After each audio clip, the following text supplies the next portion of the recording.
आज हम बनाएंगे आटे की पंजीरी। तो आटे की पंजीरी बनाने के लिए हमने ये 300 ग्राम गेहूं का आटा लिया है और गेहूं के आटे को हमने छान कर ले लिया है। 200 ग्राम हमने देसी घी लिया है, 100 ग्राम गोंद,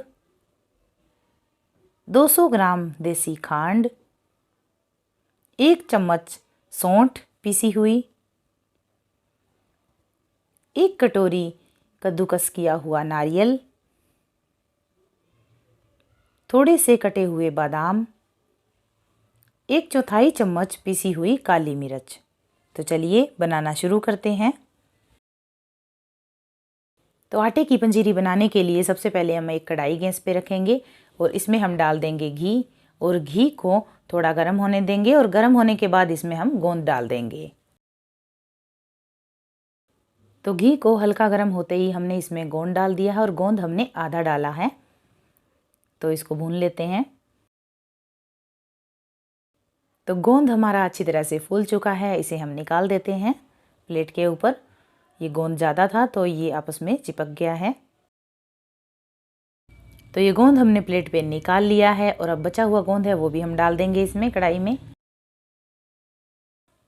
तो हमने बचा हुआ गोंद भी कढ़ाई में डाल दिया है और ये भी हमारा अच्छी तरह से फूल चुका है, इसको भी हम निकाल लेते हैं।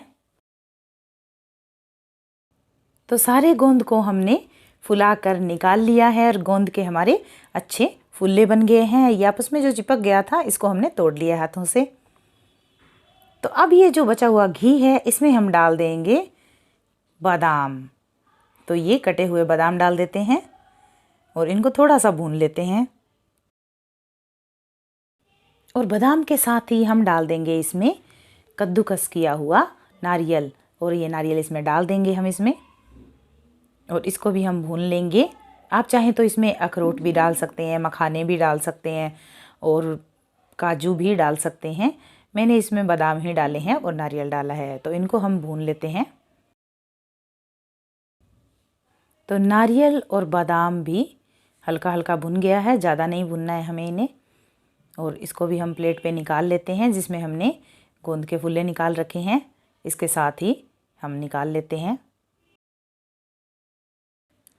तो हमने नारियल और बादाम को भी गोंद के साथ ही निकाल लिया है प्लेट के ऊपर, क्योंकि हमें इनको साथ में ही मिक्स करना है। तो हमने एक प्लेट पे ही निकाल लिया है। तो अब हमारा कढ़ाई के अंदर बचा है 1 ही चम्मच घी। तो इसमें हम डाल देंगे 1 बड़ा चम्मच घी। घी आप चाहें तो डालें, नहीं तो आप थोड़े से घी में भी, जो बचा हुआ कढ़ाई में घी था उतने घी में भी आप आटे को भून सकते हैं। तो अब हम इसमें डालेंगे आटा और आटे को हम इस तरह से चलाते हुए मीडियम और लो फ्लेम पे भून लेंगे। आटे को हम हाई फ्लेम पे नहीं भूनेंगे, नहीं तो हमारा आटा जो है उसका कलर बिल्कुल चेंज हो जाएगा और आटे में कच्चापन रह जाएगा। तो हम लो फ्लेम पे और मीडियम फ्लेम पे ही आटे को भूनेंगे। तो आटे को भूनते हुए हमें पूरे 10 मिनट हो गए हैं और आटा हमारा अभी तक अच्छी तरह से भुना नहीं है। आटे का थोड़ा थोड़ा कलर चेंज हो गया है, लेकिन अभी अच्छी तरह से नहीं भुना है। तो आटे को हम इसी तरह से चलाते हुए अभी और भुनेंगे।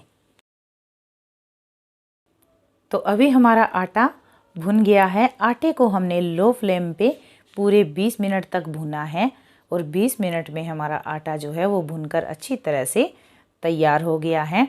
और अब हम गैस को बंद कर देते हैं और कड़छी को थोड़ा सा कढ़ाई के तले में चला लेते हैं, क्योंकि कढ़ाई हमारी गर्म है, नहीं तो नीचे से आटा जल जाएगा। तो हम थोड़ा सा कड़छी को इस तरह से चला लेते हैं।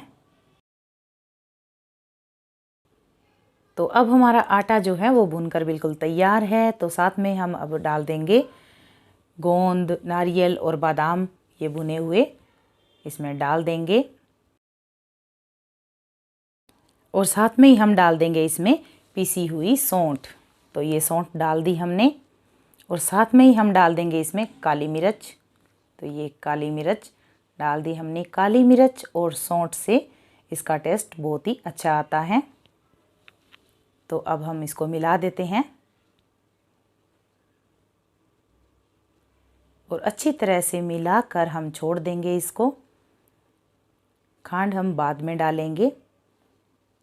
देसी खांड की जगह आप पिसी हुई चीनी भी यूज़ कर सकते हैं।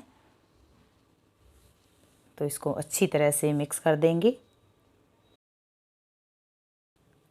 तो अब हमारा पंजीरी का जो आटा था वो ठंडा हो गया है। अब हम इसमें डाल देंगे देसी खांड और मिला देंगे इसको अच्छी तरह से। अच्छी तरह से मिक्स कर देंगे इसको।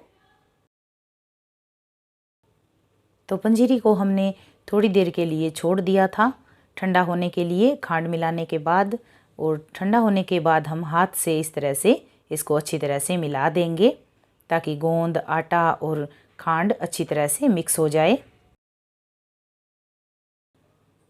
तो अब हमने अच्छी तरह से मिला दिया है इसको। अब हम प्लेट में निकाल लेते हैं। तो सारी पंजीरी को हम प्लेट में निकाल लेंगे। सारी पंजीरी हमने प्लेट पे निकाल ली है और इस पे हम डाल देंगे बादाम। बादाम को हमने घी में भून कर ले लिया है, ये इसके ऊपर डाल देंगे हम।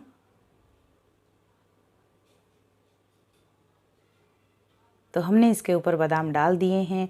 हमारी पंजीरी खाने के लिए बिल्कुल तैयार है। आप इसे प्रसाद के लिए भी बना सकते हैं और आप इसे वैसे भी बनाकर खा सकते हैं। पंजीरी खाने में बहुत ही अच्छी लगती है।